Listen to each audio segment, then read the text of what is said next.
दोस्तों, आपको बहुत बहुत नमस्कार। ईश्वर दर्शन चैनल में आपका बहुत बहुत स्वागत है। इस चैनल का केवल एक ही उद्देश्य है कि हम आपसे रोज़-रोज़ उस परमात्मा के विषय में चर्चा करें और हम जीवन रहते उस परमात्मा को जानने वाले बनें। हमारा किसी अन्य बात का कोई उद्देश्य नहीं है। यदि हमने जीवन रहते उस परमात्म तत्व को जान लिया तो हमने अपने जीवन के सारे कार्य सिद्ध कर लिए।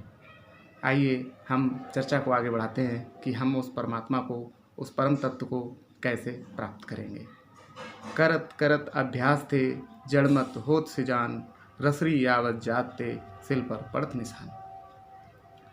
कहा है कि नित्य प्रत्य कोई कार्य किया जाता है तो उस कार्य का जो उद्देश्य होता है, जो मंजिल होती है, वो एक ना एक दिन प्राप्त हो ही जाती है। हम उस प्रभु का यदि रोज़ रोज़ प्रतिक्षण चिंतन करने वाले बनेंगे, उसके हम जानने वाले बनेंगे, धीरे धीरे अभ्यास करने से, थोड़ा थोड़ा समय देने से, उसका चिंतन करने से हम अपने जीवन में जीते जी उस परम तत्व को प्राप्त करने वाले बनेंगे।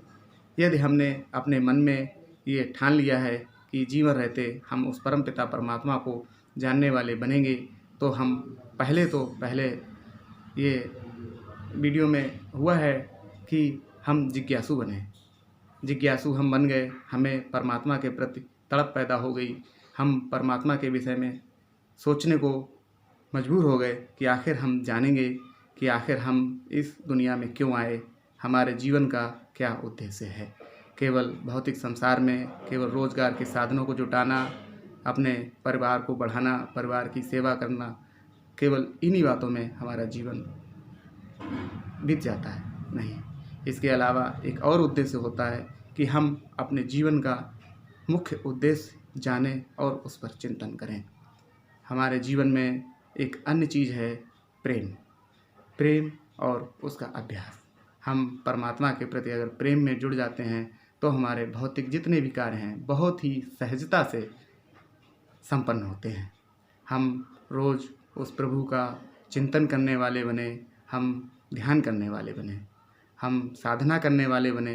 यदि हम आरामदायक स्थिति में बैठकर उस प्रभु का चिंतन करते हैं और चिंतन करते हुए हम अपने विचारों को रोकने का प्रयास करते हैं, धीरे धीरे प्रतिदिन हम अपने विचारों को एक दिशा में मोड़ने का और रोकने का प्रयास करेंगे, तो हमारे शरीर में जो हमारी आत्मा का पसारा है, जो हमारी आत्मा शरीर के रोम रोम में बसी हुई है, धीरे धीरे वो सिमटने लगेगी और सिमट कर हमारी दोनों आँखों के ऊपर शिव नेत्र कहा है, इसको सिंगल आई कहा है, थर्ड आई कहा है, यहाँ पर आकर एकत्र होगी। और जब यहाँ पर एकत्र होगी तो हम सम्यक रूप को प्राप्त हो जाएंगे। हमारी रूह जब एक जगह पर एकत्र होती है तो ये रूह गतिशील हो जाती है और गतिशील होकर ये अपने स्रोत रूप में जाने के लिए तत्पर हो जाती। ये एक स्वाभाविक क्रिया है, सिर्फ हमें अभ्यास करना है। अभ्यास हमें शरीर के द्वारा करना है, हमें ध्यान में बैठना है, ध्यान में बैठकर केवल अपने विचारों को रोकना है। जब हम अपने विचारों को रोकेंगे तो हमारी रूह सिमटकर अपने आप एकत्र होगी और एकत्र होकर ये गतिशील होकर उस अनंत बिंदु, उस परम आनंद, उस परम पिता परमात्मा की ओर उन्मुख हो जाएगी। बस इतना सा काम करना है, रोज़ रोज़ थोड़ा थोड़ा समय हम दें, हम अपनी रूह को एकत्र करना सीख लें। इस रूह का उस अनंत परम पिता में मिल जाना, ये प्रभु को प्राप्त करना है। इसे ही हम मृत्यु भी कहते हैं। ये हमारे जीवन का अंतिम पड़ाव है। जब हम मृत्यु को प्राप्त हो जाते हैं, वो एक ऐसी चिर निद्रा है कि हमारी आत्मा वापस हमारे शरीर में दोबारा नहीं आती। यदि ये काम हम अपने जीवन रहते रोज़ रोज़ अभ्यास से बना लें तो हमारे जीवन की सार्थकता सिद्ध हो जाती है। महात्मा बुद्ध ने इन्हीं शिक्षाओं को पूरे संसार को दिया कि हम दुनिया में रहते हुए, काम को करते हुए, अपने सारी और जिम्मेदारियों को निभाते हुए हम प्रभु को पाने वाले भी बने।